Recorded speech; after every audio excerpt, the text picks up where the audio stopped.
Para você também que está sendo alcançado por essa palavra, nós estamos direto do templo da Igreja Palavra Viva em Cabo Frio e nós queremos abençoar a sua vida. A leitura de hoje está no livro de 1 Coríntios, capítulo 2, versículo 9, que diz o seguinte: mas como está escrito, as coisas que o olho não viu e o ouvido não ouviu e não subiram ao coração do homem, são as que Deus preparou para aqueles que o amam. Aleluia! Eu vou ler mais uma vez porque tem alguém precisando muito ouvir uma palavra de esperança, uma palavra de incentivo do céu sobre a sua casa. Ouça a voz do Senhor falando contigo, assim como está escrito: as coisas que o olho não viu e o ouvido não ouviu e não subiram ao coração do homem, são as que Deus preparou para aqueles que o amam. Aleluia! Curve a sua cabeça, eu quero orar com você mais uma vez. Senhor, eis aí a tua palavra, ó Deus. Que o Senhor coloque as tuas palavras na minha boca. Que a tua igreja seja edificada pelo Senhor. E principalmente, que o teu nome seja glorificado no nosso meio. Nós oramos e te agradecemos em nome de Jesus. Amém, amém. Irmãos, a carta de Paulo aos Coríntios é uma carta que é conhecida e reconhecida por ser muito dura. É uma carta duríssima, talvez uma das mais duras do apóstolo Paulo para uma igreja. E é muito interessante observar que, ao longo de toda essa carta aos Coríntios, Paulo traz algumas revelações para a igreja que eram assertivas exatamente naquilo que a igreja dos Coríntios estava vivendo naquela época. Algumas correções de rota, algumas revelações da parte de Deus, algumas coisas que o céu precisava revelar para a igreja de Corinto e que através do apóstolo Paulo elas foram reveladas para essa igreja. É muito interessante quando Deus usa homens e mulheres para trazer também novidade do céu sobre a nossa casa, porque à medida em que nós nos colocamos diante de Deus e recebemos dele a revelação do reino dos céus, Deus vai colocando no nosso caminho, sabe, homens e mulheres que vão trazer também revelações daquilo que Deus já está fazendo na eternidade. Então é tempo de nós nos alegrarmos e edificarmos uns aos outros, porque no nosso meio Deus tem levantado homens e mulheres para serem boca de Deus para a nossa casa, para a nossa vida, para serem profetas do reino dos céus, para cada família aqui representada. A igreja, ela precisa viver assim. A igreja, Marcelo, ela precisa ter uma multiplicidade de dons. Uma igreja que depende de uma pessoa não é uma igreja saudável. Uma igreja que vive em dependência do seu pastor, essa dependência vai fazer com que fatalmente, mais cedo ou mais tarde, a igreja entre em enfermidade. Porque é impossível que um homem, é impossível que um único ser humano seja o sustentáculo da igreja. É por isso que quando Jesus, ele dá a revelação para Pedro, que as portas do inferno não prevalecem contra a igreja, antes disso ele diz: Pedro, tu és pedra. E ali no grego, para quem entende um pouco mais, a gente sabe que Jesus, por utilizar muito da cultura popular, e por utilizar muito as figuras de linguagem corriqueiras daquela época, ele fez um trocadilho com o nome de Pedro. Pedro, que não era o nome dele, lembre, o nome dele judeu era Simão. Jesus disse que ele era Pedro, porque Jesus estava transformando Simão em Pedro. Só aquele que mudou o teu nome tem a autoridade para revelar aquilo que o céu vai realizar através de você. Se Deus é aquele que mudou o teu nome, que te deu uma nova identidade e que restaurou o plano original criado nos céus para a sua casa, para a sua vida e para a sua família, Ele é o único capaz de dizer qual é a direção que a tua família vai tomar. Ele é o único capaz de dizer o que você precisa fazer e quais são as coisas que vão ser estabelecidas através daquilo que Ele tem te entregado. Então olhe para mim aqui, por favor. Pare de dar ouvidos a mensageiros do inferno, a repórter do diabo, a voz de agoureiros, e comece a dar ouvidos àquilo que a palavra de Deus tem declarado sobre a sua família, aquilo que a palavra de Deus tem declarado sobre a sua vida. Deus nos chama para viver além da nossa expectativa. Quem está me entendendo, diga amém. E é muito interessante porque o mesmo Jesus que mudou o nome de Pedro, ele disse: olha, Petrus, tu és Petra. E sobre esta Petra, engraçado que se você olhar no original, é a mesma palavra, porém, num contexto levemente diferente. O contexto que relaciona Petra com Petrus é um conselho que infere a essa palavra a condição de ser um fragmento. Quando o que Jesus chama de pedra sobre a qual ele edificará a igreja é justamente a referência do que Pedro tinha revelado, que Jesus é o Cristo, o Filho do Deus vivo. Ele está dizendo: bem-aventurado és, Simão, filho de Jonas, porque não foi a carne nem o sangue que te revelaram isso.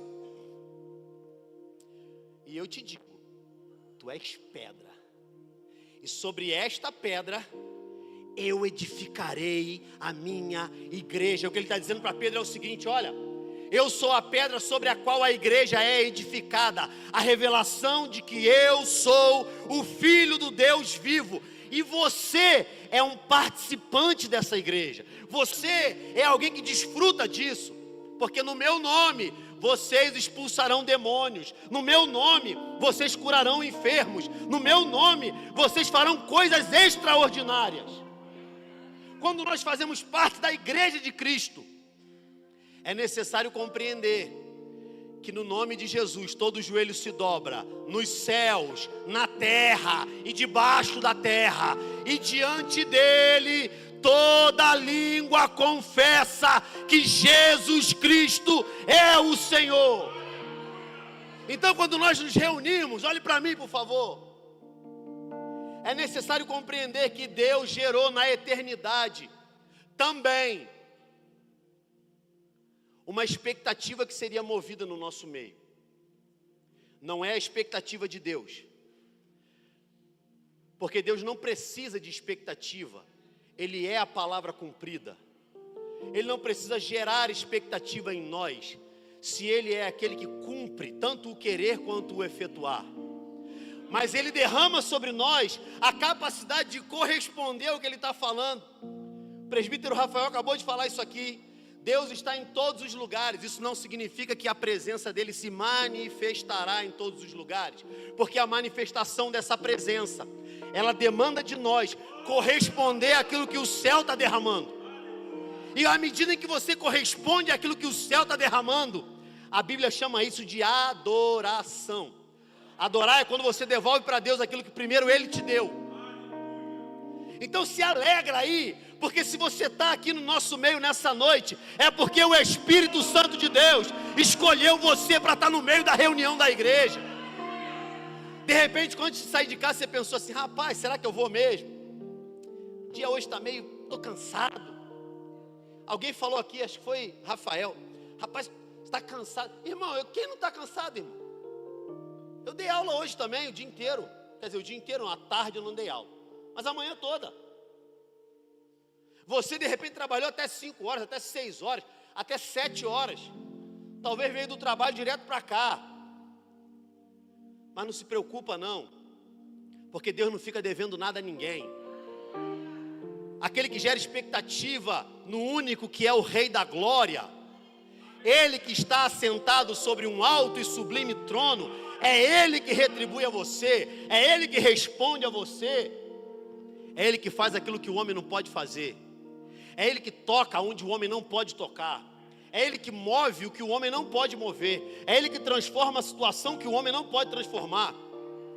Tem alguém precisando ouvir isso aqui? Não adianta você achar que vai ser pela força do teu braço, diz o Senhor, eu é que faço a obra. Então, dobra o joelho e começa a orar, começa a consagrar a tua casa, começa a fazer aquilo que o céu está demandando de você. Eu quero começar a pregar, gente, em nome de Jesus. O texto diz assim, como está escrito. Irmão, pergunta a vocês, alguém de vocês aqui sabe aonde está escrito isso aqui, que Paulo citou? Ele está dizendo, como está escrito. Sabe onde está escrito, irmãos? Você sabe, Lucas? Você sabe, presbítero Cristiano? É um presbítero da casa do Senhor. Você sabe, presbítero Rafael? Nem eu.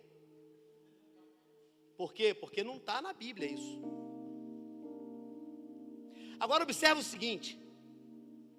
Deus, Ele é infinito na sua revelação para conosco. Paulo diz em Romanos capítulo 1 que Deus colocou a sua lei no interior do coração do homem. Por isso o homem é indesculpável. Aquilo que Deus permite que nós desenvolvamos, que nós façamos enquanto sociedade, quando uma família, ela vive debaixo daquilo que Deus está realizando, essa família começa a viver a cultura do céu. Quando uma igreja vive na dependência do que o céu está gerando, essa igreja começa a viver a cultura do céu. Quando uma cidade, aleluia, começa a viver de acordo com a cultura que o céu está derramando, ela começa a viver na terra a cultura do céu. E quanto mais nós nos aproximamos do céu, mais nós nos parecemos com aquilo que o céu está fazendo. E sem perceber, você começa também a movimentar, a relacionar e a dizer coisas que também estão sendo geradas na eternidade.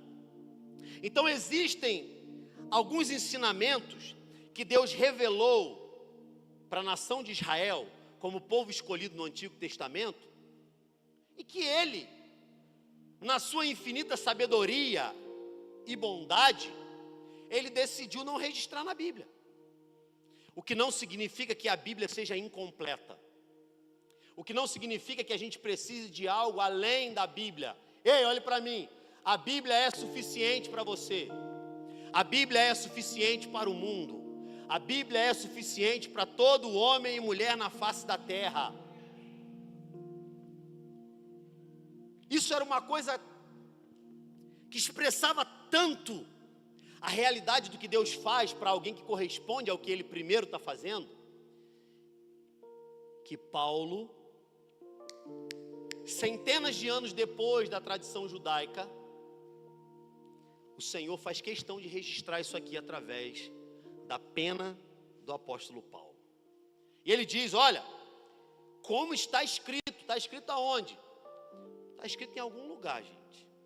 A gente cresceu ouvindo isso, a gente cresceu repetindo isso, e o Senhor está legitimando e dizendo que isso é real e é a vontade dEle. Então, como está escrito, as coisas que o olho não viu, e o ouvido não ouviu, e não subiram ao coração do homem, são as coisas que Deus preparou para aqueles que o amam.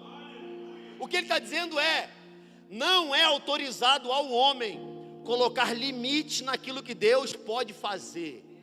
Eu vou falar de novo porque você precisa entender. Eu ouvi um aleluia aqui. Eu vou repetir. Você não está autorizado a colocar limite naquilo que Deus pode realizar em você, na sua casa, na sua família e através de você. Então a palavra de hoje é: não coloque limites em Deus. Talvez seja uma das maiores dificuldades do crente. Porque às vezes a gente se move de uma forma que a gente já está acostumado a fazer.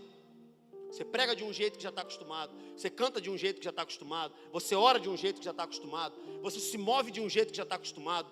Você adora na igreja de um jeito que já está acostumado. Só que isso não pode fazer com que nós percamos de vista o caráter infinito de quem é o nosso Deus. Você tem limites. Você tem limitações. Você tenta e não consegue. Deus não. Agindo Ele, quem impedirá? Por acaso pode o homem dizer que primeiro deu a Deus para que lhe seja restituído?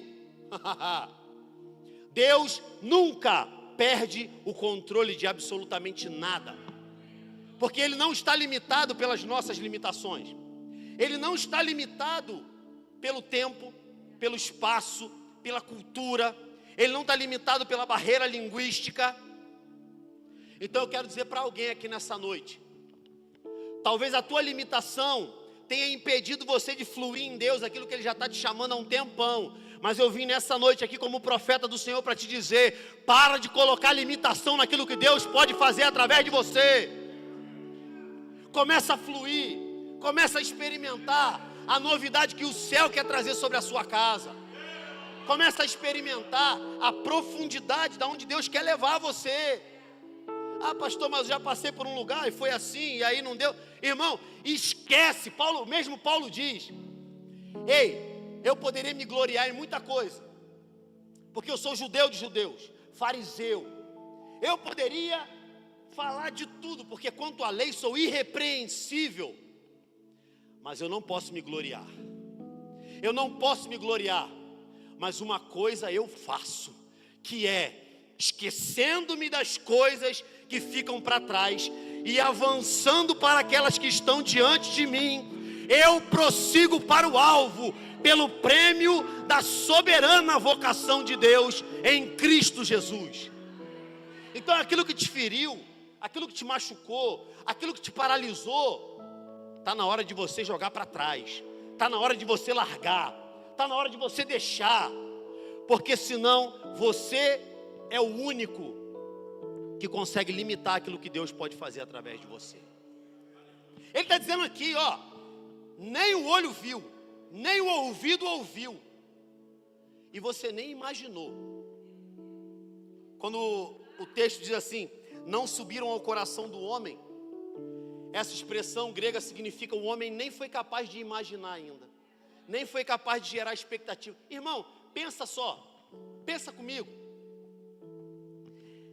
Pega o Antigo Testamento, imagina se Deus começasse em poder e glória a gerar aqui no nosso meio as coisas que Ele fez para a nação de Israel no Antigo Testamento.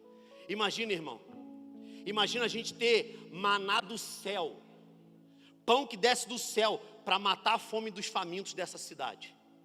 Imagina a gente ter necessidade e com uma palavra o Senhor começar a realizar tudo aquilo que está no coração dele. Você imagina a gente começar a ver milagre, mas milagre de maneira profunda, milagres que estariam em pé de igualdade com a abertura do Mar Vermelho. Imagina só a gente experimentar sermos alimentados por corvos. É a provisão da onde não poderia vir provisão. Agora imagina comigo a gente começar a experimentar o que ainda nem foi escrito, irmão. Porque uma coisa é experimentar aquilo que a gente já sabe como é que é. Uma coisa é gerar expectativa daquilo que a gente já viu Deus fazer, daquilo que a gente já leu sobre o que Ele faz, daquilo que nós já ouvimos sobre o que Ele realizou.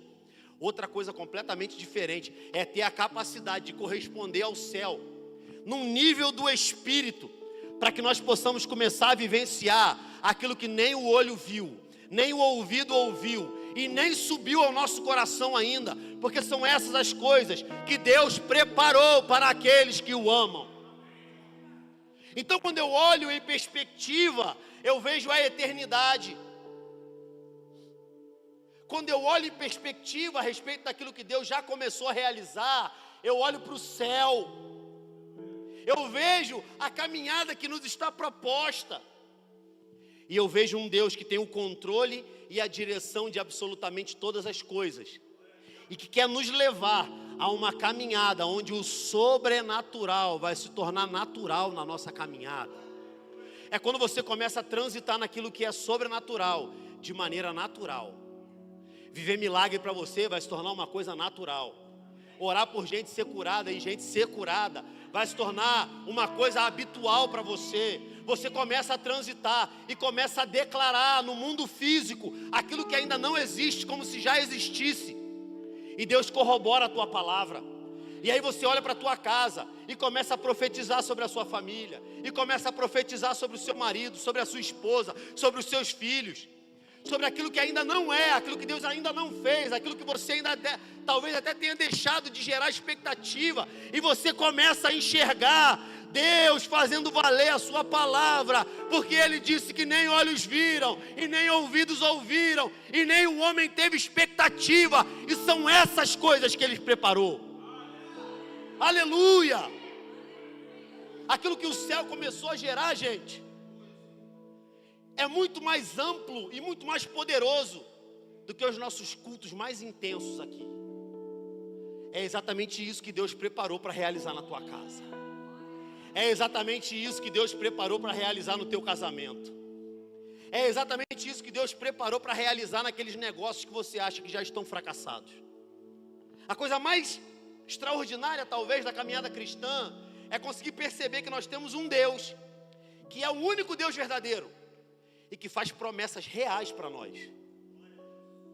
Porque quando você gera expectativa do que Deus vai fazer na vida do outro, é até um pouco mais fácil.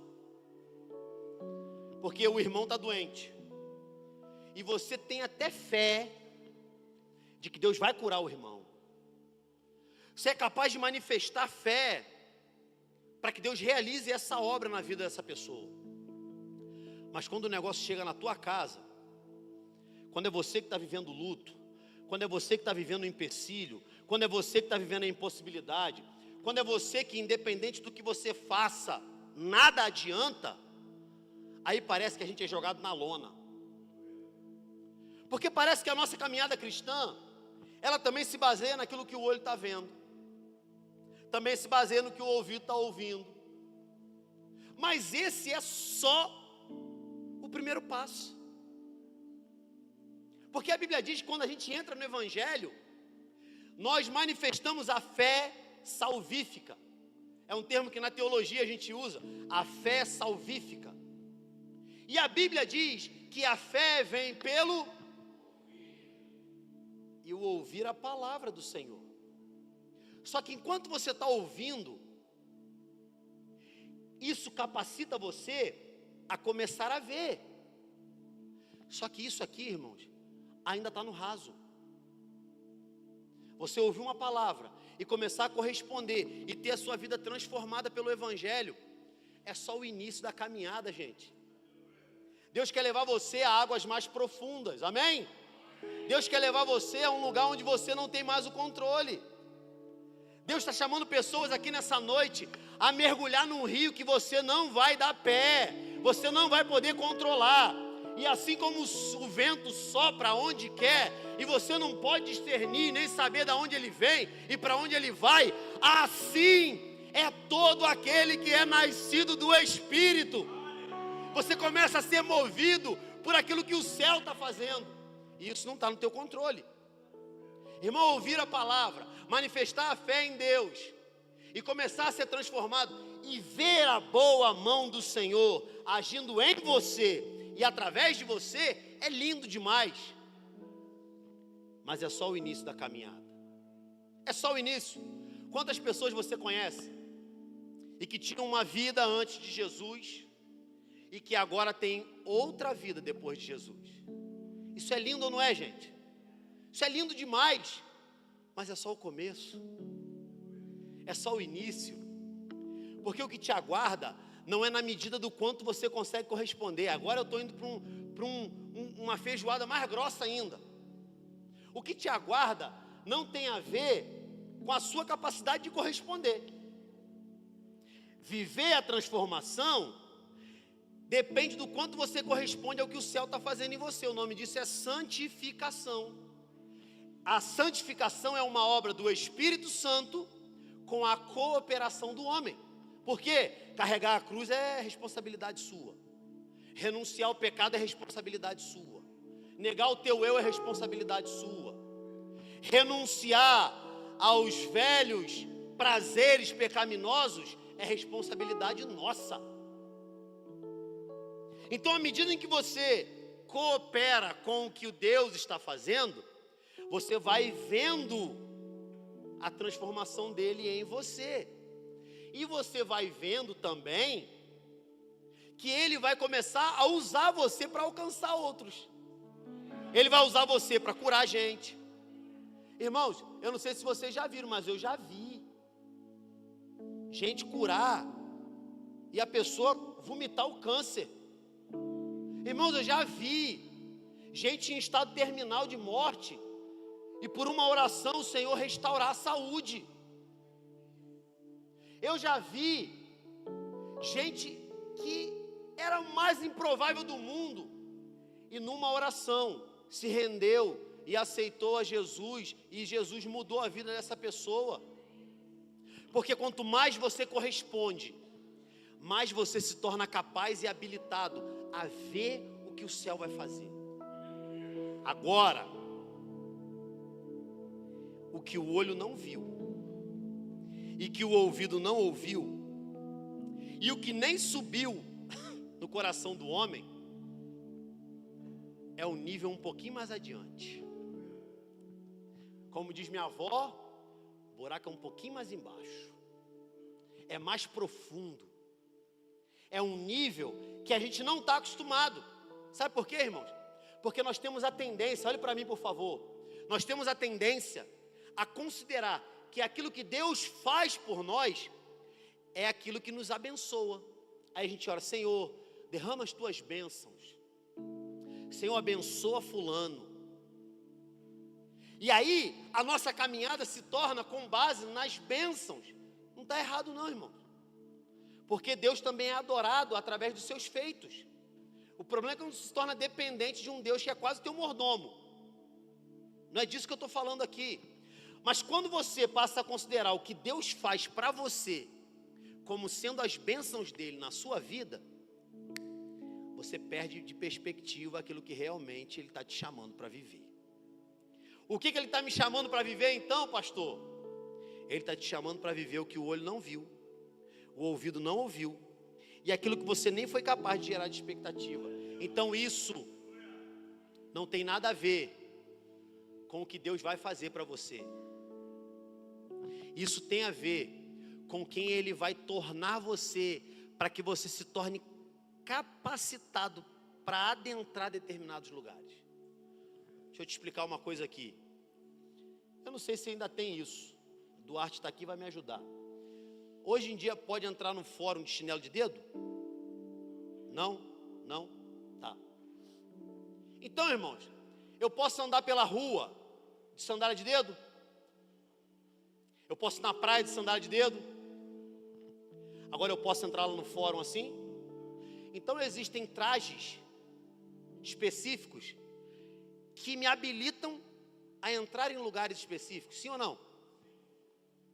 Deixa eu só abrir um parênteses aqui, irmãos. O que eu estou falando aqui é para ilustrar a verdade bíblica. Eu não estou contando a historinha para criar uma teologia em cima da historinha, não. Amém? Então preste atenção. O olho não viu, o ouvido não ouviu, não subiu ao coração do homem.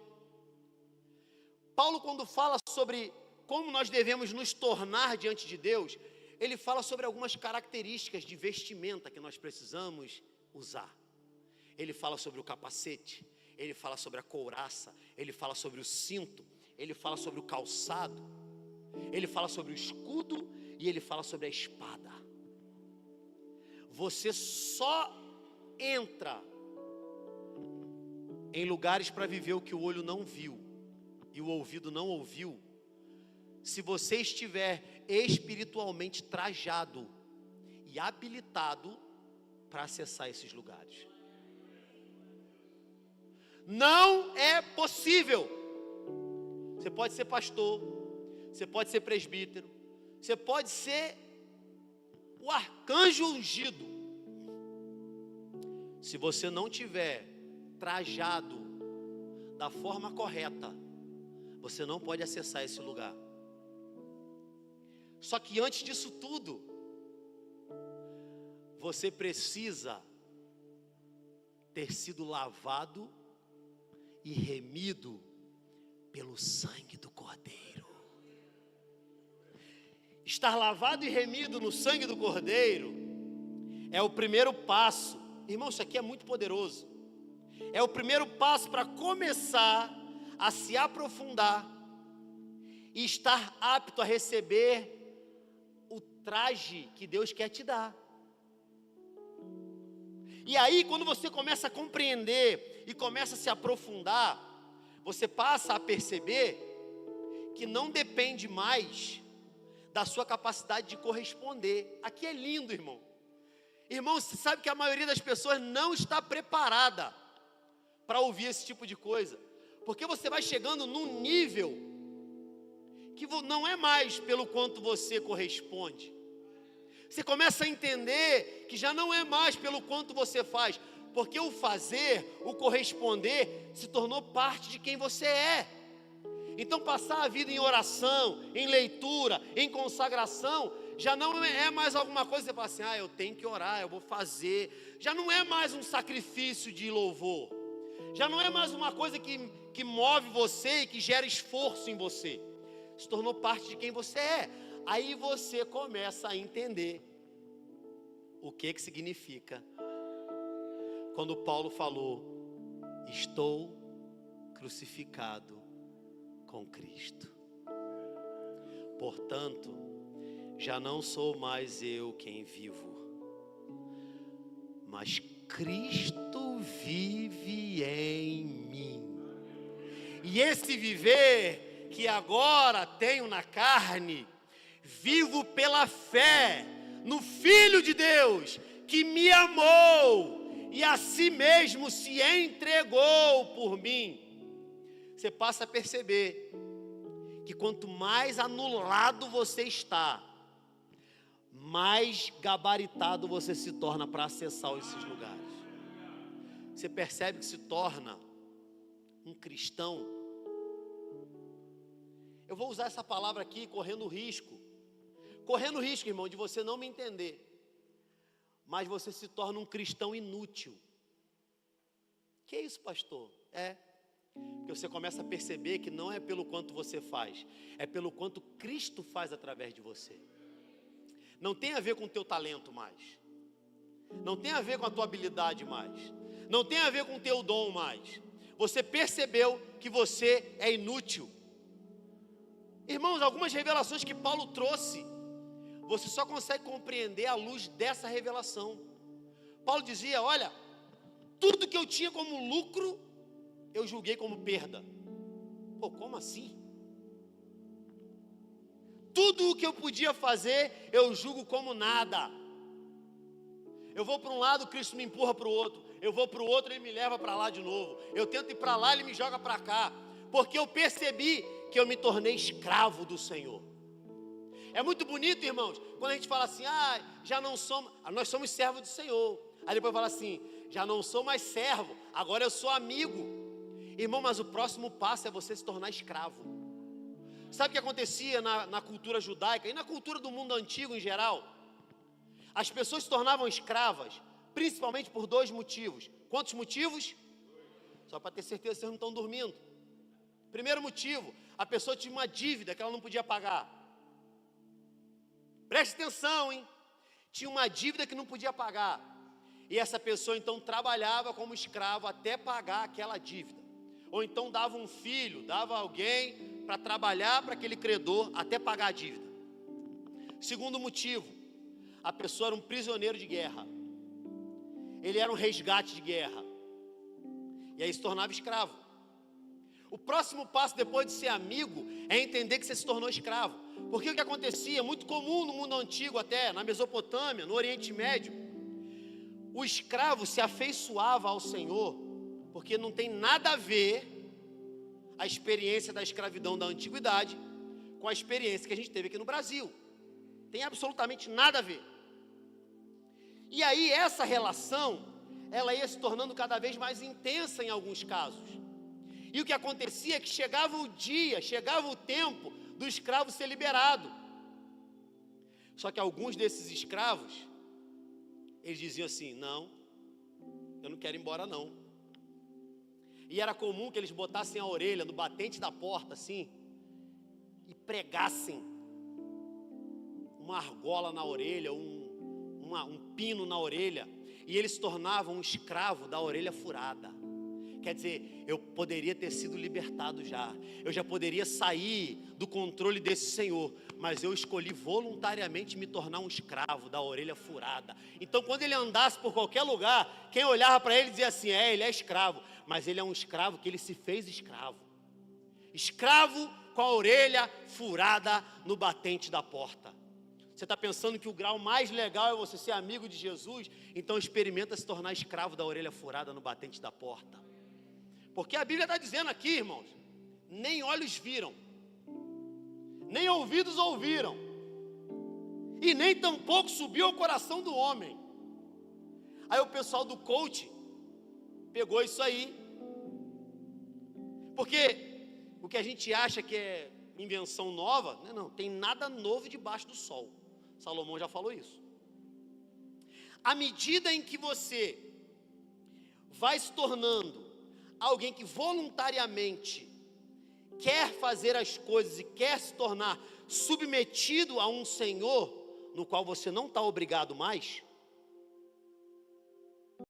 você também colhe os benefícios que você não colheria. Aí o pessoal do coaching dizia assim, você quer experimentar o que ninguém experimenta? Então faça o que ninguém faz. Aí todo mundo, está escrito na Bíblia um tempão isso já, gente. Agora virou, porque as nossas pregações hoje em dia no Brasil se tornaram um conjunto de frases de efeito para fazer você se emocionar. E aí você fala assim, rapaz, que coisa espetacular. Aí vira um mantra para nós. Ou você ainda não ouviu? Nada quebrado, nada faltando, nada fora do lugar. Tem crente que acha que é bíblico isso. Vamos para a Bíblia, gente. O que a Bíblia está dizendo para nós aqui é o seguinte: nem olhos viram, e nem o ouvido ouviu, e não subiu ao coração do homem as coisas que Deus preparou para quem? Você acha que um escravo que não ama o seu senhor, ele iria voluntariamente escolher se submeter a esse senhor quando ele não precisasse mais? Agora eu te pergunto, quando é que você saldou a dívida que era contra você? Quando é que você mesmo se libertou do império das trevas? Quando? Irmãos, eu sei o seguinte, a dívida impagável que era contra nós, Jesus anulou, cravando na cruz. E Ele mesmo nos transportou do império das trevas para o reino do seu Filho amado. Ele nos libertou para a liberdade, porque o Senhor é o Espírito, e onde está o Espírito do Senhor, aí há liberdade. Olha que coisa louca, Ele pagou por você, Ele resgatou você, porque é a guerra, irmão, é uma guerra. Ele resgatou você, e Ele disse assim, pode ir. Tem uns que vão, e vão viver a vida inteira, e está tudo certo, são salvos em Cristo, lavados e remidos pelo sangue do Cordeiro. Agora tem aqueles que dizem assim, não, minha orelha vai ser furada no batente da porta, porque não interessa para onde o Senhor for, eu quero ir contigo. São aqueles que vão mais longe, são aqueles que mergulham mais profundo, são aqueles que se consagram num nível que a maioria não quer, são aqueles que experimentam um nível de intimidade. Irmãos, todo mundo na igreja tem o mesmo nível de intimidade com Deus, sim ou não? Não. O que depende para você ter intimidade com Deus? O quanto você está disposto a furar a orelha no batente da porta, gente. Ele te libertou, Ele te comprou. Lá na cruz Ele gritou tetelestai. Sabe que palavra era essa no mercado grego? Quando alguém ia comprar numa feira de escravos, gritava tetelestai. Quer dizer, eu comprei aquele ali, aquele lá que eu quero. Aí eles marcavam no peito aqui. Você acha que é à toa que Cristo gritou tetelestai na cruz? Ele estava comprando a gente. Irmão, todo mundo tem um preço. Uma vez eu preguei sobre isso, o pessoal da igreja ficou assim, olhando para a minha cara assim. Eu falei, pastor, isso aí é um negócio que a gente arrisca, né? Vai na igreja dos outros, convidar e fala assim, pastor, até o senhor tem um preço. Aí ele já me conhecia, né? Mas ele ficou com a cara assim, irmão, que ele não sorriu assim, igual o Lucas está sorrindo, Cristiano. Não, ele ficou assim, ó, poker face, não esboçou reação. Eu falei, rapaz, acho que ele nem entendeu também não. Eu falei, todo mundo tem um preço. Aí alguns irmãos da igreja ficaram me olhando assim. Falei, irmãos, o nosso preço é caríssimo. O meu preço foi pago por Cristo na cruz. O meu preço foi o sangue de Jesus derramado no Calvário. Agora você imagina, eu fiquei uns 20 minutos fazendo suspense com isso, né? Os irmãos murmuraram de mim. Irmãos, imagina só. Mas é disso que se trata. Para você experimentar o que o olho não viu, o que o ouvido não ouviu, e o que você nem gerou de expectativa ainda, você precisa entender, irmão, que você precisa ir com Ele. Porque Paulo disse uma verdade, aí você compreende, à luz disso aqui. Ele falou, irmãos, nós não desanimamos, antes nós renunciamos a todos os procedimentos secretos e vergonhosos, não usamos de engano, nem distorcemos a palavra de Deus, porque a nossa leve e momentânea tribulação produzirá para nós eterno peso de glória, glória incomparável. Por isso, nós fixamos os olhos não naquilo que se vê, mas no que não se vê. Porque o que se vê é transitório, é passageiro, vai acabar.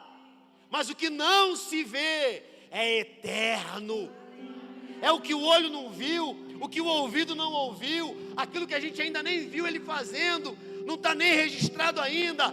São essas coisas que estão esperando por nós na eternidade, na glória. É com Ele que nós vamos morar.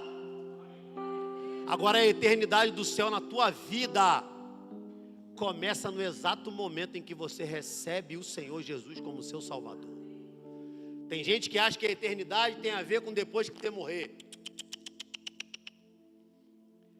A eternidade que Deus tem proposta para você começa no exato momento em que você recebe Jesus como seu Salvador. Ele começa a derramar, Ele começa a falar, Ele começa a revelar, Ele começa a fazer. Aí você vai entender.